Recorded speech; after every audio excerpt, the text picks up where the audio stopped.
Yeah, let's talk about yoga and rolfing. How exciting. Yeah, let's do it. Let's do it. Yeah. So I'm thinking, like, for those who don't know you or recognize you from your many books, could you please tell us something about you, your background? Yeah, so I did yoga as a child in London with my mum, with Wow. John Stirk and Arthur Velasquez, who at the time were kind of experimenting with their yoga world. And that was an interesting introduction. So I was maybe 6, something like that. And it was a bit kind of hippie. And I carried on doing yoga in a sort of really just asana, just postures, not in any kind of contextualized way. So it felt good. That's what it was all about. It felt good physically. And then I trained as a dancer, and eventually I had a back injury, quite a nasty one.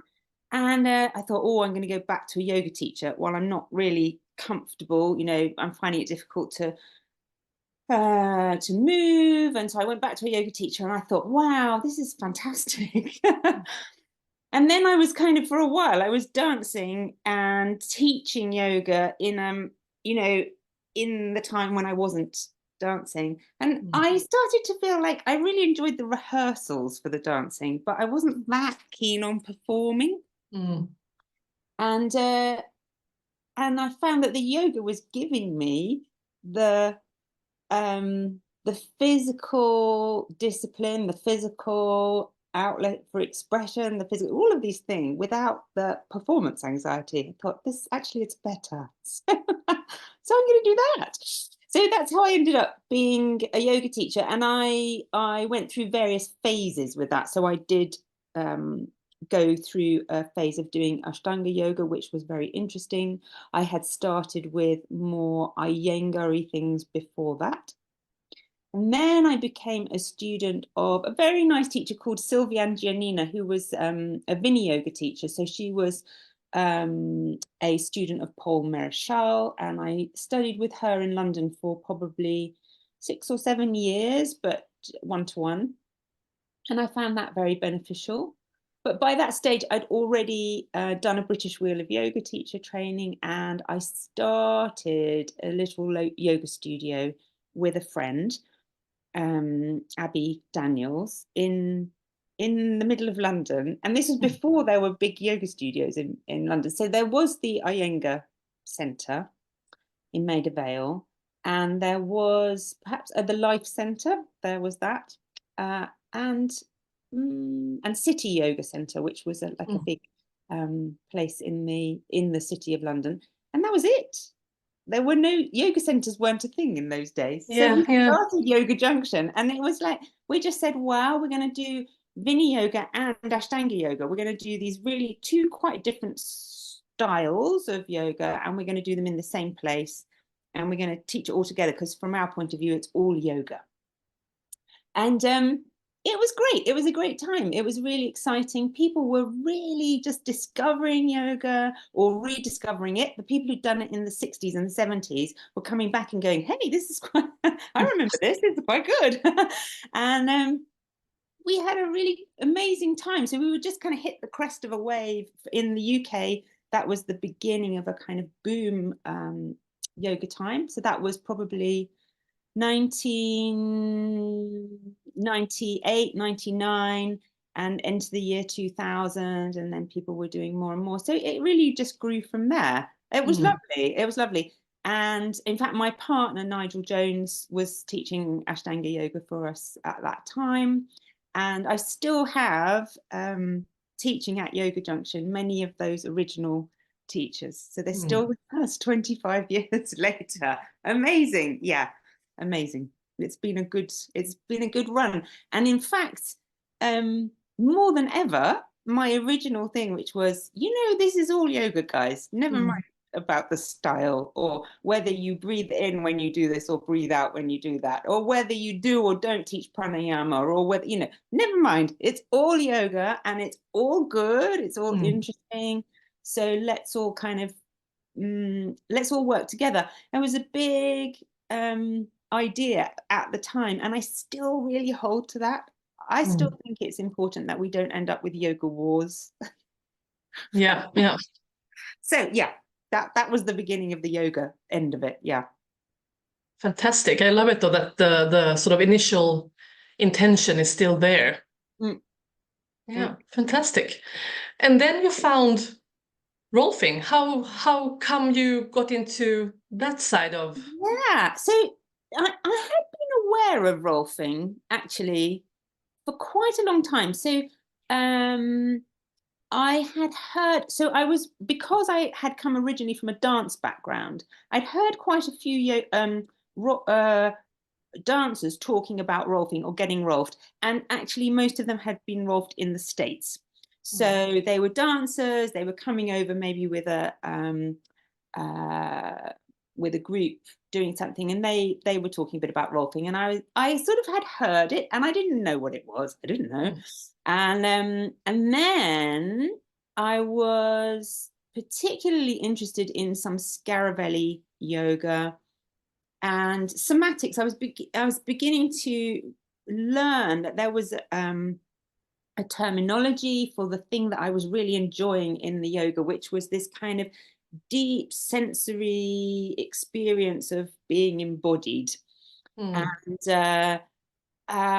yeah, and then so the people who were doing Scaravelli yoga were saying to me, you know, the person you want to go to is Giovanni Felicioni. And as it happened, he just was around the corner.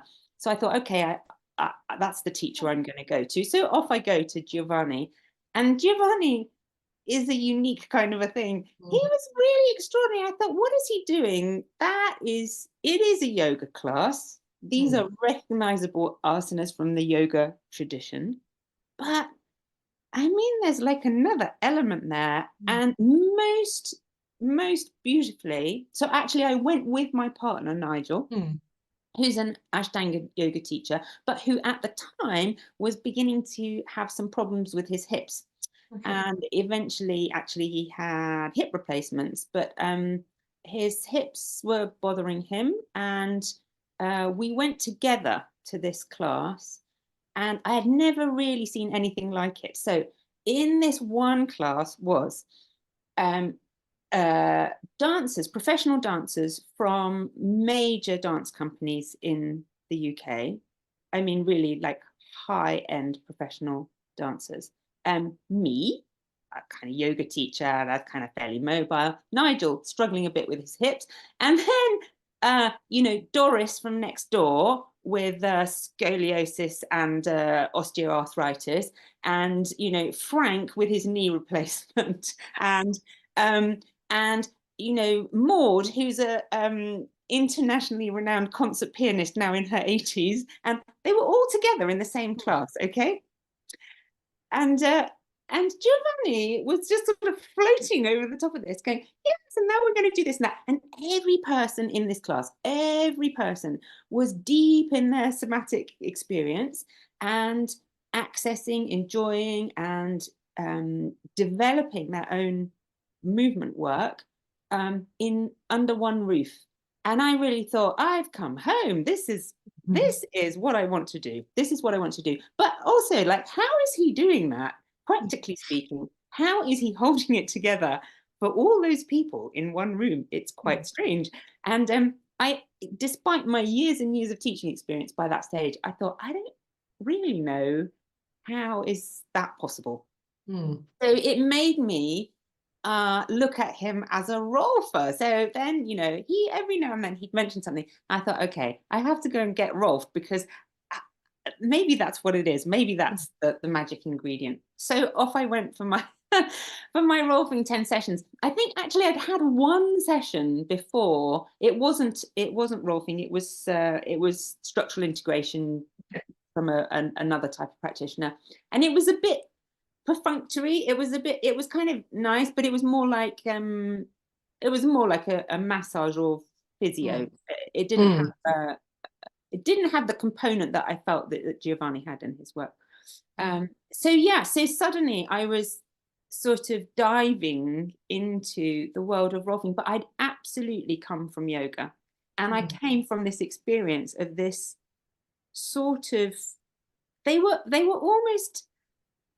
almost like a kind of time out of time. You know, the classes were in a primary school, no, not even a primary school, a nursery school in North London, and the floor was covered in a fine layer of sand from the sand pit, and there was a fish tank which was sort of bubbling away in the background, and you know, from the ceiling were hanging all the children's drawings, and it was the most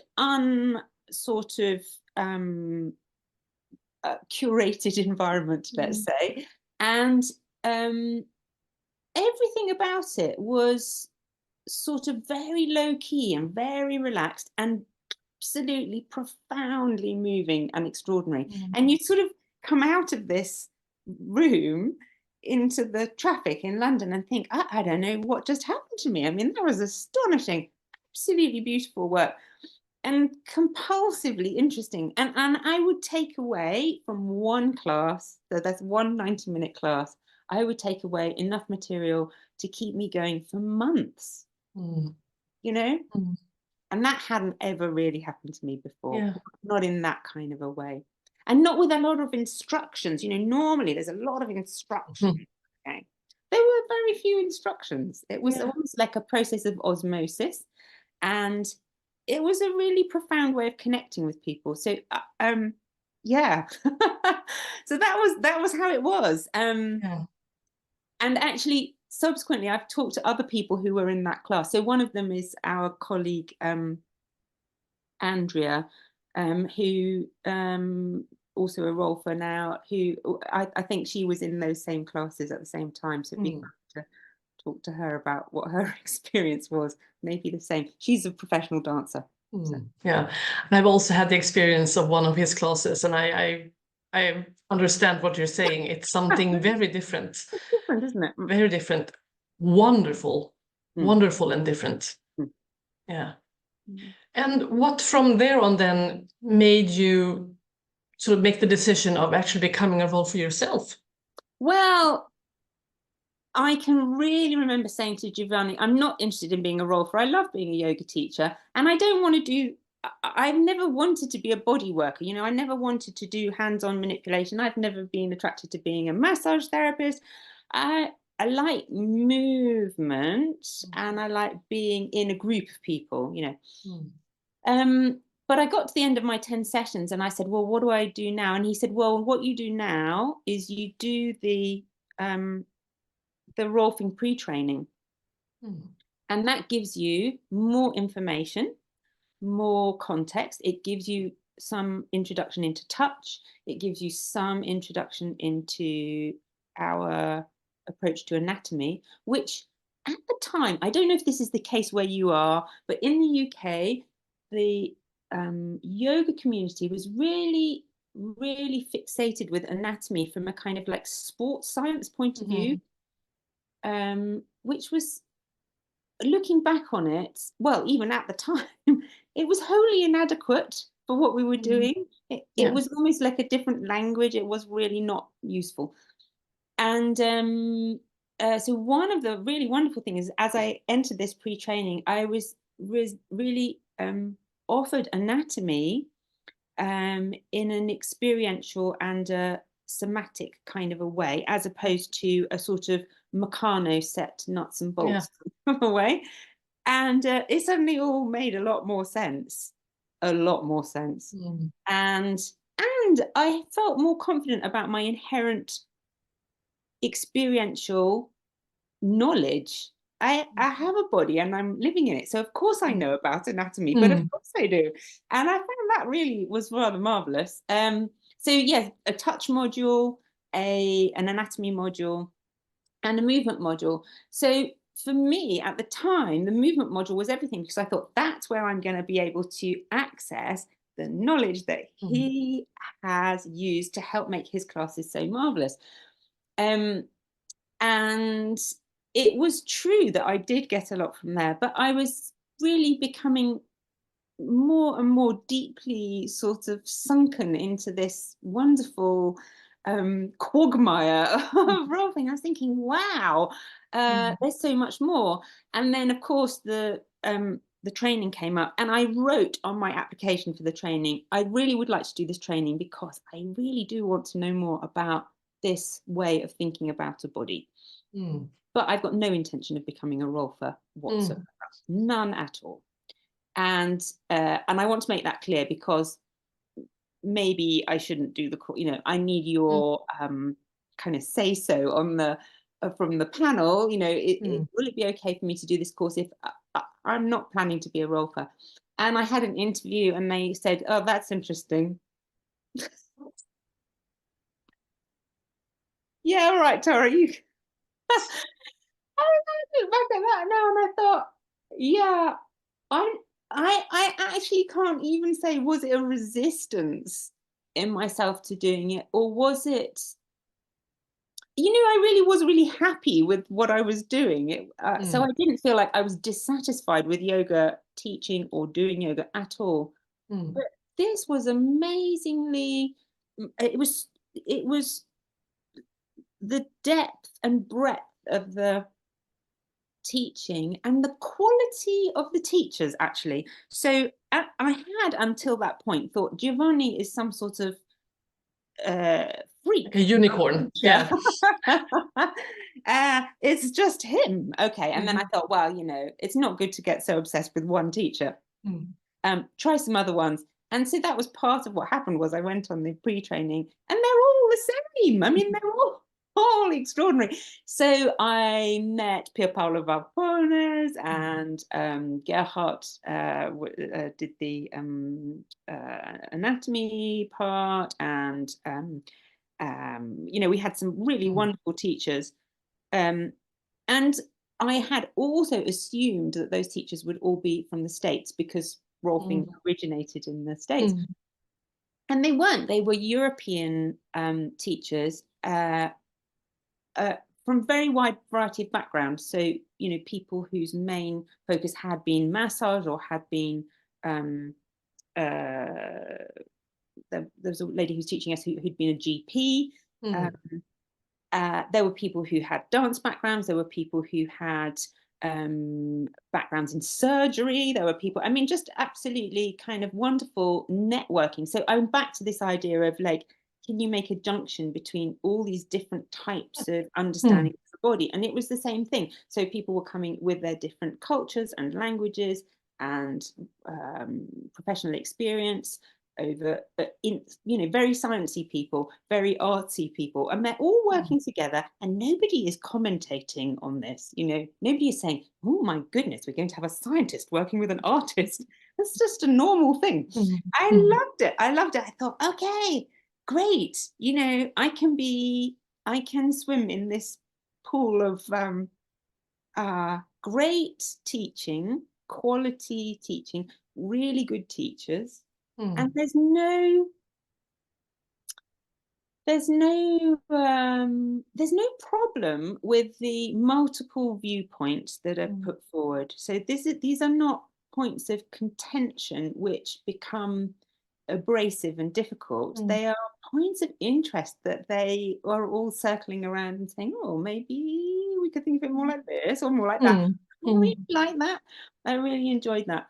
So, there I was thinking I wasn't going to be a Rolfer, becoming a Rolfer. And actually, I've spoken to quite a lot of people, quite a lot of Rolfers, who say exactly the same thing. Yeah, I have something similar too. You say I have the same? Yeah. Funny, huh? Strange, like how it creeps up on you. Yeah. Yeah. Yeah. So now you work both as a Rolfer and as a yoga teacher. So you have both. Yeah, I do both, and I feel they are deeply complementary. So you've got this thing of Dr. Rolf herself. When she was developing the work, she was doing yoga, and she was and she was a biochemist, so she was, I think she was researching collagen. That was Oh, wow. yeah, I didn't know was that. her That sounds kind of reasonable. interest. Yeah. Yeah.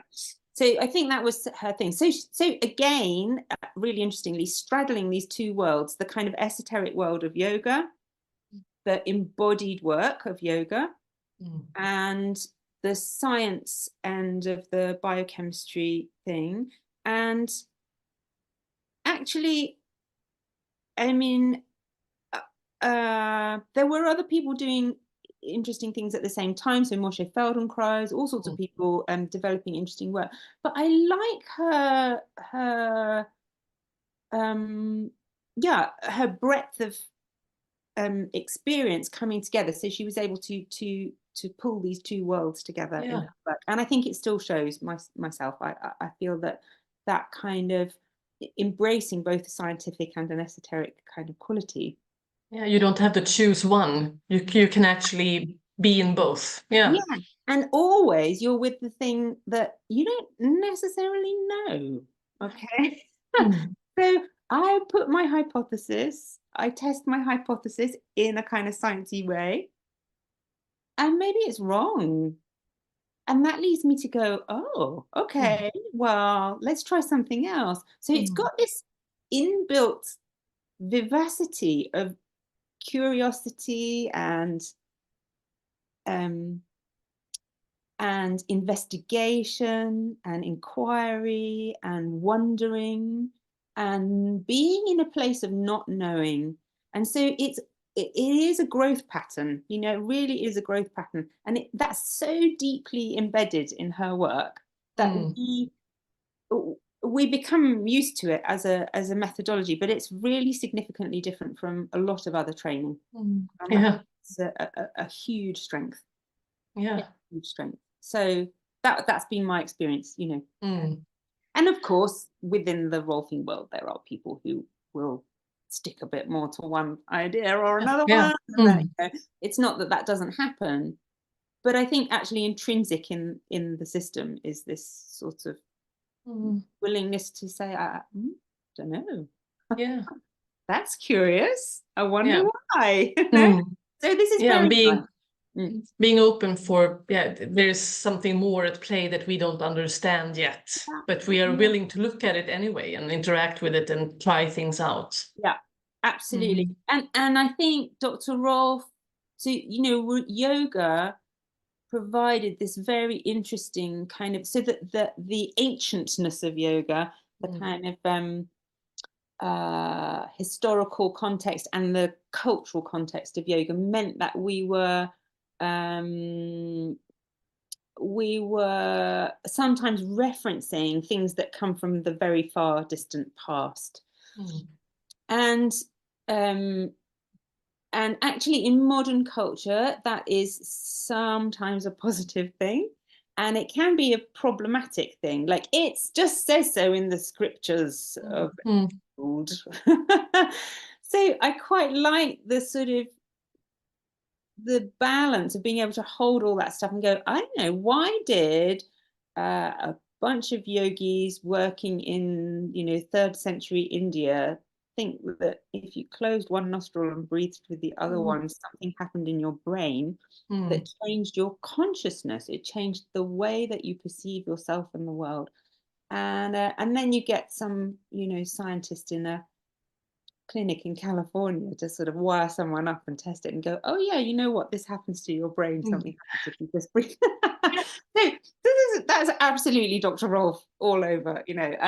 I think she was attracted to that element of yoga. That's my impression, is that she was attracted. And I am, you know, I am too. Why does that work? You know, who's doing that?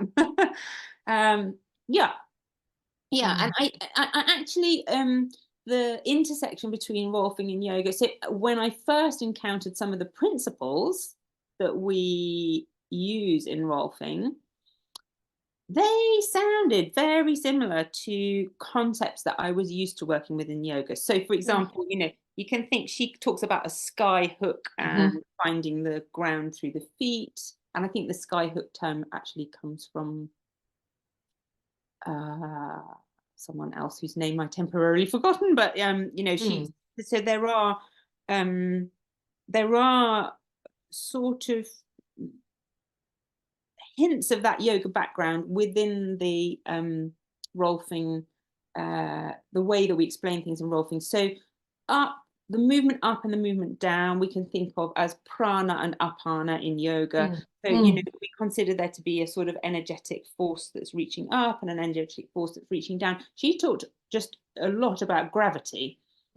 How does a person get upright in gravity? That's what she called it, getting upright in gravity. So this is powerful as a notion, and developmentally, how we change from being a crawling thing to being a thing standing up in gravity.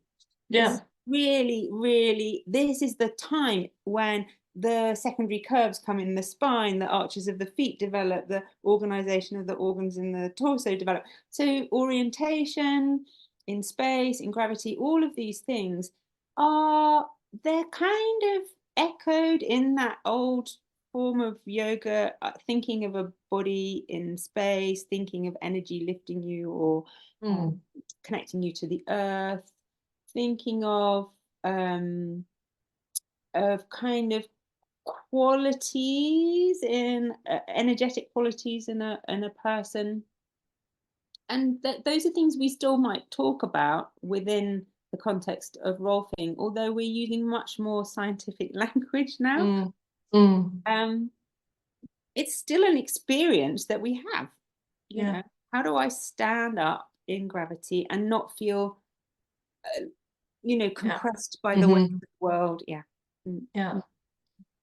So for you, are yoga and Rolfing so similar that has it had an impact on how you teach yoga, or is your way of teaching yoga still the same, since there are so many similarities, or have Rolfing kind of spilled over into your yoga teachings after your training?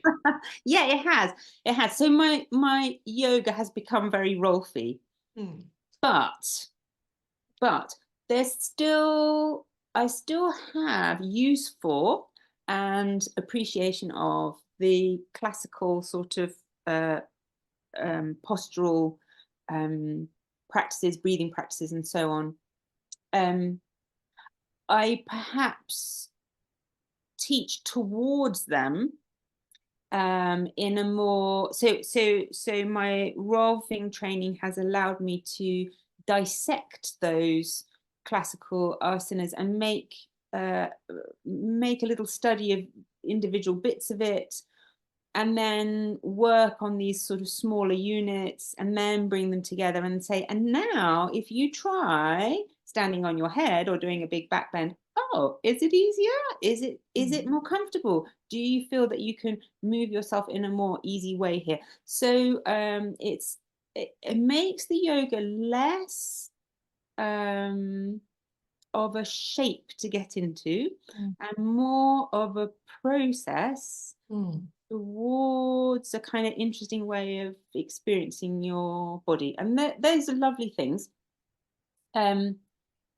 Yeah, so yes, my Rolfing has influenced my yoga very massively. But I have still this deep appreciation, and actually my own yoga practice looks like yoga.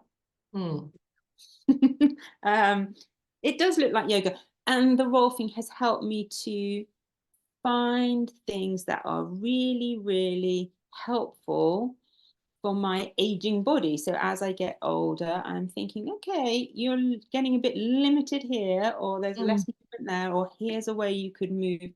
And that's been very valuable. And actually, I guess that's what I'm using more and more in my teaching is, yeah, you know, don't just force yourself into that posture. How about going sideways this way and then revisiting it that way? It's a bit easier. Great. Okay. So thinking about contextualizing the work so that you experience parts of your body as a continuum. So rather than going, it's just my elbow joint hurts in that position, I'm starting to think, what is it about when I turn my hand palm upwards that gives me more access here than if I had my palm downwards. And then I'm thinking, okay, so there's something in this way that I'm moving my arm. And then sometimes the use of touch.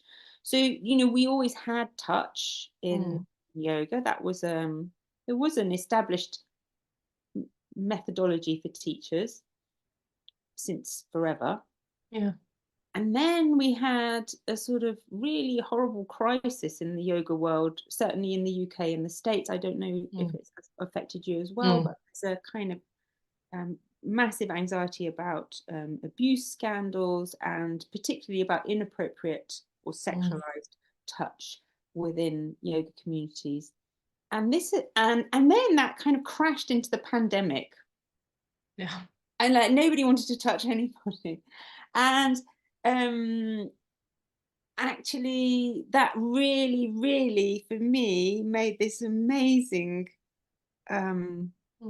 underlined for me just how important touch is.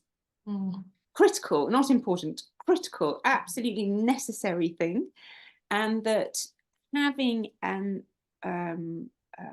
environment in which touch is normalized and safe and good and really nourishing experience, this is all really valuable.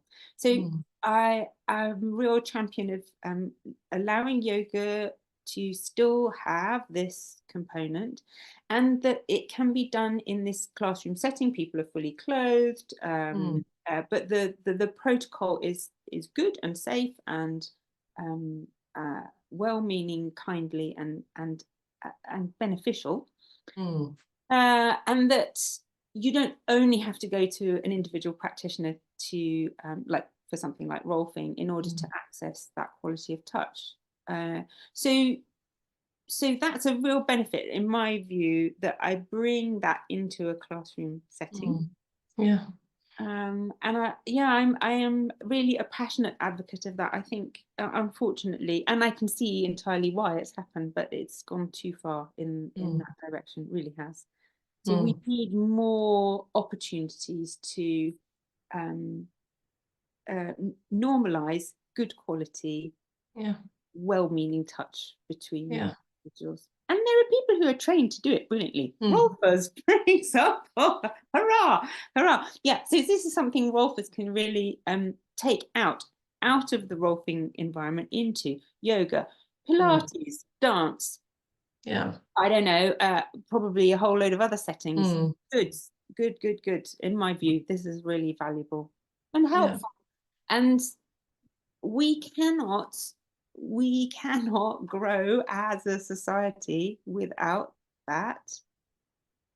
It's the essence of our embodied existence, you know. And I'm just listening in the UK at the moment, you know, they're talking a lot more about using AI and like online consultations for medical things and all of this thing. And I understand why. And also, really, we need more pure, true connection, not less. Including talking and definitely touching. So if I came to your yoga class now compared to before you did your Rolfing training, what would be like the biggest difference you think I would notice in how you teach now with this added knowledge and experience? Good question. That's a good question. Well, I think perhaps I actually so one thing is the way I look at people has changed. So body reading is a very important part of the Rolfing training, and I use the body reading that I've gained through Rolfing to look at people in a slightly different way. So I think within the yoga community, I was much more trained to be actually quite focal and to look and think that knee should be over that ankle and this should be a straight line. And in the Rolfing training, there's this beautiful and this is so Upanishadic, this is absolutely yogic, okay? There's this beautiful thing, they say, look, you know, you can go really focal and you can say, you know, this collarbone is slightly higher up than that one, or whatever it is. But the second later, you need to go super global and say, I'm seeing this person within the context of a room full of other people, and how are they interacting with the other people, and how are they carrying themselves, and how are they orienting their head, and how are they in their breathing. And so I'm looking at all the big picture things, and then I'm back down to the funny thing on this collarbone. So I have to be able to flip between the very, very infinitely huge and the very, very infinitely tiny on a pinhead. And if that's not an Upanishadic idea, I don't know what is. You know, they really, this is so clearly described in all kinds of yoga texts, this capacity to kind of keep changing your viewpoint, your darshana, the lens through which you're looking at things, to keep challenging, because you will not see it all correctly in one go. It's an impossibility. So that I've really taken that to heart, and I thought, okay, yeah, in the moment this person walks into my class, I think there's something funny about their knee. That right knee doesn't look comfortable. They're not putting the weight down on it. Gravity's not coming down through that right knee. But also I'm seeing the bigger picture of that person. And then I might come back to the knee and bigger, and back to the knee and bigger.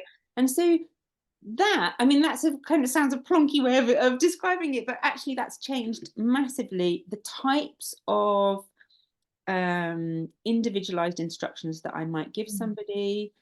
And it may be that in order to change a knee pattern, I'm not going to draw their attention to their knee at all, but I might just stand to the left-hand side of them, so they're a bit distracted in this direction, and there comes the knee. You know, it becomes much more subtle, and weirdly less. And actually, that's the thing that I received from Giovanni, less about a kind of methodology and more about the experience. So can you find in your body an experience of blah, blah, blah, blah, rather than put your foot here, put your elbow here, now do this, you know, because that's a way in, and it can work well, but it's unlikely to work for everybody all the time. And it's a bit rough and ready. You could probably do a better job being a bit more sophisticated about it. So those things have changed. I actually think also that I did used to instruct a lot of breathing. That's a big change. So now I prefer to let people move and breathe. I watch how they breathe when they move. And then if I think the pattern is really dysfunctional and unhelpful, I might intervene and say, can you hold that position and now breathe in? And that's a way they're going to have a new experience. But I don't teach breathing exercises in the classroom in the way that I was originally taught to. And I think that's because really from the Rolfing training, I feel breathing is more, it belongs to the autonomic nervous system, and control of it needs to be done very, very gently and slowly. And I would question to what extent one needs to do that, unless you're looking for those yogic experiences, like kind of transcendental states, which are induced by, you know, holding your breath until you faint or whatever. You know? So I think perhaps for the normal person on the street, this is not really entirely useful, or maybe not at an initial stage. So I've shifted my emphasis so that it's not that I don't think it's helpful at all, but perhaps in a group class, I've got other things that I think might be more use. So I like to see, can I teach in such a way that people's overall experience is, I came out of that class and I feel like I'm breathing better. I've got some space, and I think okay, it works, but subtle. rather than saying inhale more. You know, not so much. Yeah. So I don't do that. So that's a change. That's a change. Yeah. You know, it's a really, really excellent question. It's a very subtle thing. It's a very subtle thing. I think I have less interest in the kind of correct performance, or what I used to perceive as the correct performance of asanas, and more interest in people, in that glorious diversity. Lovely. Yeah. I mean, you know, like yeah, and also there is a very lovely thing in Rolfing, which is this just sort of deep confidence in the human body. And I like this. Dr. Rolf said a body is a self-writing mechanism.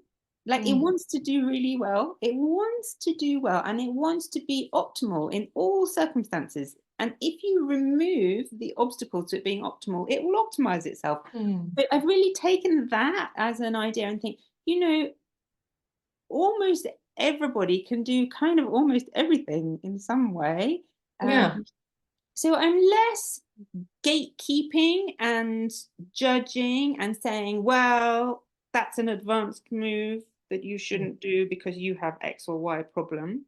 And I'm more like, oh, okay, well, if you were going to stand on your head, maybe try this way, or try that way, or try this first, or how does it feel if you do that? And say, I don't feel the need to tell people where to stop. In the way that perhaps I was trained to as a yoga teacher. I was trained in quite a cautious system. So the British Wheel of Yoga is a cautious system, and that's a good thing. That is a good thing, and it's a good thing with a small amount of knowledge, you know. So you're cautious because your knowledge base doesn't extend far enough to be more generous.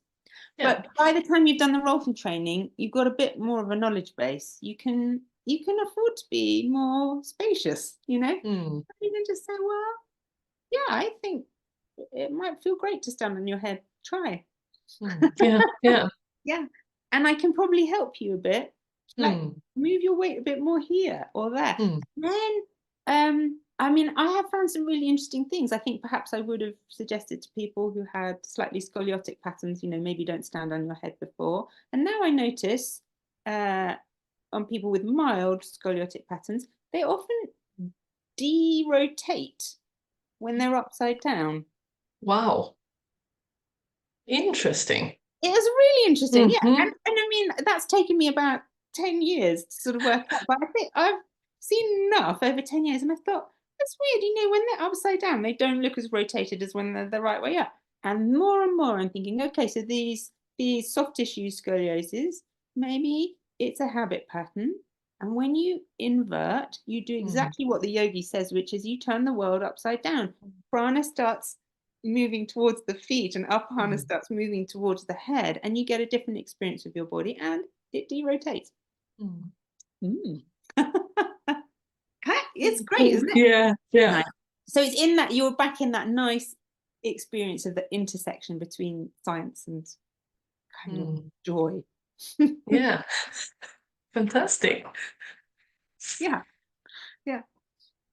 Did you find for yourself, have you found that the Rolfing has changed your yoga teaching? Yeah. Absolutely. I was also trained in a way of being very instructive with how to create these gestures. Put your foot there and this angle, turn this down, lift that up, da da da da da da da da.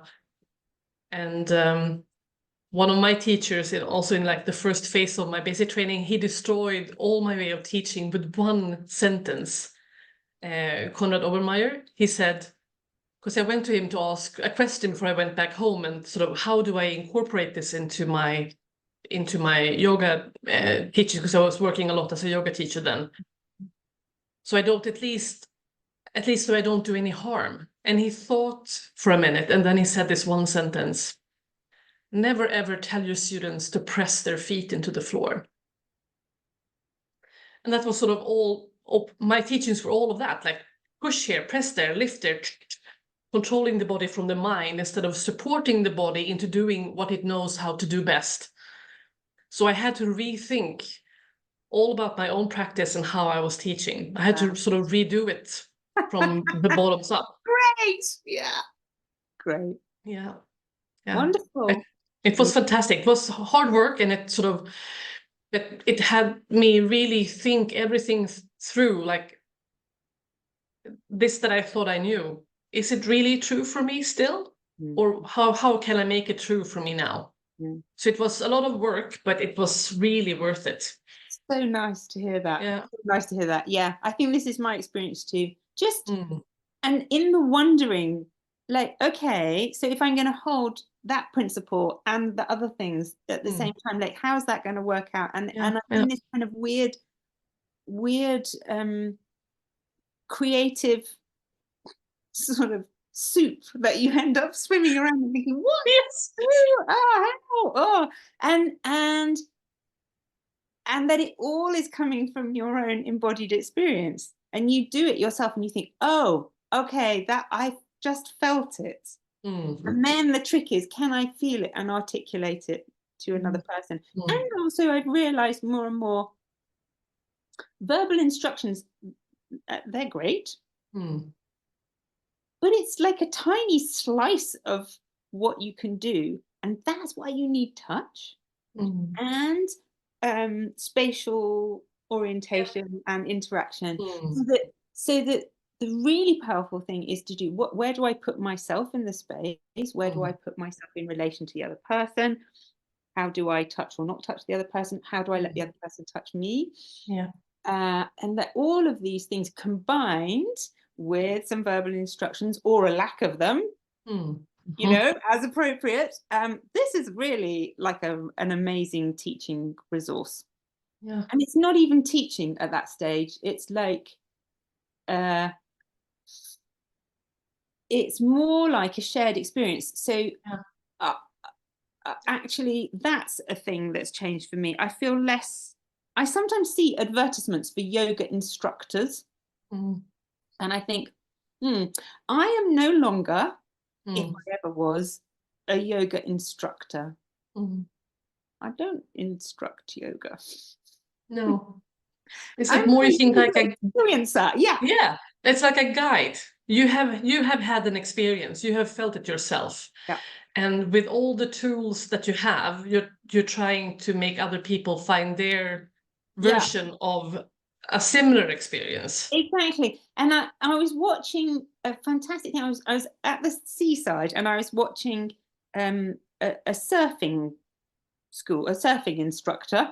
And of course, he can't help the student. He can't literally put the student on the surfboard and say, okay, here's your surfboard, there's the wave. Like, here's the theory a little bit, for 2 minutes, because it's boring to listen to someone talking about that. And it's just like, I'm going to watch you go ahead and try. It's more like trying to learn to ride a bike, isn't it? I mean, you've got to do, you just have to do. But the right person with the right kind of encouragement, or the right, just you see, where is the instructor looking? They're looking this way on the beach. They're noticing this. And then I'm just like a dog. The dog does that. The dog goes, oh, what's she looking at? And looks in that direction. And the value of all of these things is very, very, very under appreciated. They're intense quality learning experiences. And this is the stuff that we can bring consciously into a yoga and I think with really fantastic results. And actually what happens is people are making their own experience, and your own joy in discovering something for yourself is absolutely irreplaceable. I mean, it's not the same as someone kind of doing it for you, is it? It's just great when you have that, oh my goodness, I just found out how to do this. Look, I can stand up on the surfboard, or look, I can stand on my head and have that. Yeah, so that is absolutely a change, but it's taken a long time, and I am still in awe of the Rolfing teachers, the tutors, like Conrad, and so their capacity to give us that experience as junior Rolfers is quite astounding. Yeah. There's a lot more to learn. Yes, thank God. Yeah, It's sort of daunting and fantastic at the same time. Yeah. Because there's so much. There really is, isn't there? Yeah. I like that about the Rolfing as well. It's a real bottomless pit. I mean, you're not going to get to the end. No, never. Fine. It's good. It's good, isn't it? And it feels that's very lovely. And actually, it's an interesting idea within the context of yoga, because it's entirely possible to bore yourself as a yoga teacher if all you are doing is teaching 90 minutes or 1 hour asana classes every week. You will quite quickly get to the end of your kind of enjoyment of that, and you'll need some kind of outlet that's other. So you need to teach deeper or longer, so maybe you need to teach in a retreat context, or maybe you need to teach teacher training, or maybe you need to, so there's only so long you can do that for before it becomes a bit dull. And that's not the work itself being dull, but the kind of the repetitious nature of it's another drop-in class or whatever, there is a limited kind of quality to that. So actually one of the things Rolfing's given me is a sort of I have stepped sideways slightly from yoga, but it's also given me depth within the yoga. So I can keep doing the thing that I was doing before, but with real, genuine, sort of unpressurized interest. I'm really interested. Like, new person turns up and I'm like, wow, well, look at her, great. And what can she do here? And how does she feel with that? And I feel the sparkle is still there. That deep interest is still there. Oh, that's fantastic. Important. It really is, isn't it? There's nothing more boring than listening to yourself repeat a load of instructions week after week. Yeah. So on that note then, like if someone is thinking about maybe doing that first step of a Rolfing training, and they're now teaching yoga, is there anything specific you want to say to them to think about, or to what a great okay, so I would absolutely recommend that that initial set of pre-training, I don't know what they call them now. It used to be it's level 1 now. Level 1. Okay. Yeah. So I really think any person working in the field of the physical body would benefit from doing that. So yoga teachers, absolutely, your personal experience of your own practice, your relationship with your students, and the way you see your students and the wider world will change from doing those 3 little modules: touch, movement, and anatomy. And I really think actually the anatomy, particularly that embodied anatomy thing, it's a little tidal wave, that, and it's coming back into the yoga environment. So you will see more and more yoga teacher trainings are now using that approach much more, which absolutely comes directly from the work of Dr. Rolf. So now they are talking about fascia, and now they are talking about a kind of integrated sense of body mechanics, rather than a kind of a construction model with joints that I remember being given diagrams of they were literally, they're like your knee joint is like this, and it was just a mechanics as a model, a mechanic model. So I think those are invaluable for anybody working in a kind of body related field. So it doesn't matter if you're a dancer or a yoga teacher or a Pilates teacher or a surfing instructor, whatever, good.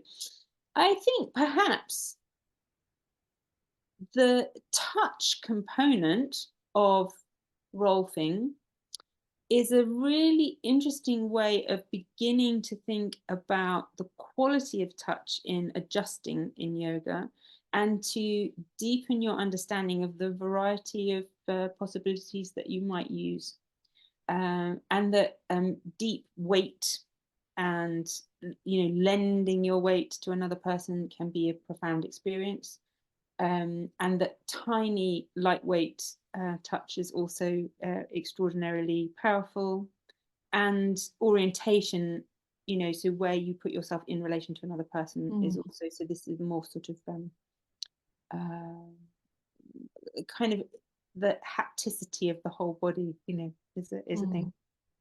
So yeah, I think it's invaluable. And if you are a yoga teacher who realizes that you've got so far in your career and you're deciding you're not going to become a Sanskrit scholar, and perhaps you're not going to become an anatomist specifically, but also you don't want to dive deeper into the philosophical context of yoga. So maybe you're thinking, I don't quite know how to deepen this practice that I have, this somatic practice that I have. That Rolfing produces a very, very interesting kind of horizontal trajectory for your deepening your experience out of the yoga world, but which you will bring much more richness back in that way. And that was important for me, because I thought, at that stage in my career, I had done a lot of philosophical reading. I had done a lot of historical work on the origins of particularly the Krishnamacharya lineage of yoga. And I had done quite a lot of anatomy, most of it a little bit perfunctory, and I thought, okay, so what am I going to do now? Am I going to become an osteopath? I don't think so. Am I going to am I going to take the so in London at SOAS there's now a yoga, you can do an MA in yogic studies. So I thought, well, maybe I'll do that. So I wanted some developmental thing, but I wasn't entirely sold on any of those sort of directions. And actually, what yoga provided, what I got was this kind of, the Rolfing training gave me depth where I was lacking. I was lacking something for myself, developmentally, something for myself. And that was, I think this is a really, really powerful thing. There's a lot of people who've done a lot of yoga, so over the last 25 years, there are people who have been going to classes 3 or 4 times a week for 20 years. They've done a lot of yoga, and they're real kind of experts, actually. So Rolfing training will take those experts into a new kind of rich seam of self-development. And it's invaluable. I can't even touch it, in talking about it. I can't even, it's really special. And I think what you said, it's really sort of richening your experience of yourself. And that's valid and valuable in any profession, I would say. But if you work with any kind of, if you're related to bodies or other people, this is very rich. Totally. It reminds me of this quite funny thing, because in Rolfing they talk about the recipe, which is Dr. Rolf's 10 session thing, and they sort of say follow the recipe, so at the beginning as a starting Rolfer they say follow the recipe. But there is a sort of cooking analogy that I would use, which is that if you just open the cookery book and follow the instructions, the dish will appear, right? But you'll have no idea how that worked. Like, why did that? Like, I just did what it said, and it's great. It's great. But I couldn't really replicate that. So if you then give me another set of ingredients and say, well, what were the principles that you used here? You'd be floundering a little bit. So what I felt that Rolfing gave me was the real underpinning knowledge, that I needed to be able to go, yep, I can cook anything. I can make, you give me the raw ingredients and I can make anything out of that, because I'm now understanding a whole load of underlying deep principles which give me much more variety, diversity, and sheer joy in occupying a physical body than I had before, because I'm not thinking, oh, well, it didn't say that in the recipe, or it said, you must always boil an egg for 3 minutes, or whatever it was. I'm no longer restricted by that. I'm like, eggs, my goodness, you could fry it, you can you can turn it into a cake, you can do this and that, and I'm suddenly in a much more creative space with my own work. That is wonderful. And that is a really Rolfy thing, that's her. I feel that's the spirit of under Rolf really coming through. She liked to be pushing the boundaries. Just a really stern person. I mean, she had some real kind of character grit. So I think she liked to push a bit, and you see that in that work. Like, okay, what's the nth degree we can take this to? And she's pushing the boundaries. So you get that, absolutely, you get that. And it's and then it's a resource for the whole of your life. That's what's so amazing. So you're not just doing that when you take a yoga mat out and do a few downward facing dogs. It's transformating. And what a yogic idea, what a yogic transformation. Transformation, yeah. And she said, oh, you look at all these random bodies, the bodies look random, and then you organize them or you orchestrate them through Rolfing. I thought that was a really interesting word to use, random. And that also in that sort of cooking things, it's like, so I've got a random set of ingredients and suddenly there's a meal. And the meal is an organized thing. So it's great. Do it. I would just say do it. And actually it's made more accessible now. So I think the new system, which is more modular, means that I think you can train in little pieces now, where you used to have to commit to a much longer time frame, which is great. So more accessibility. Perfect. Thank you so much for this. You're so welcome. It's really lovely to chat with you. I am so delighted to have that kind of opportunity to be with another yoga teacher. That's the shared experience has been great. Been great working with you in Munich. And I really love this combining of yoga and Rolfing. I hope it becomes a big thing for all of us. I feel it's a good way forward. Fantastic. Yes, let's hope we get more colleagues with this sort of blend of knowledge and experience. And I think it's going that way. I really do. I feel this is a big opportunity now, and I feel there's a lot of interest, and there are a lot of sideways connections with other disciplines. So we may have investigated more Feldenkrais or mind body centering, or so there are all of these different options that people have, and Rolfing is becoming more and more a better known one of those options, and that's great.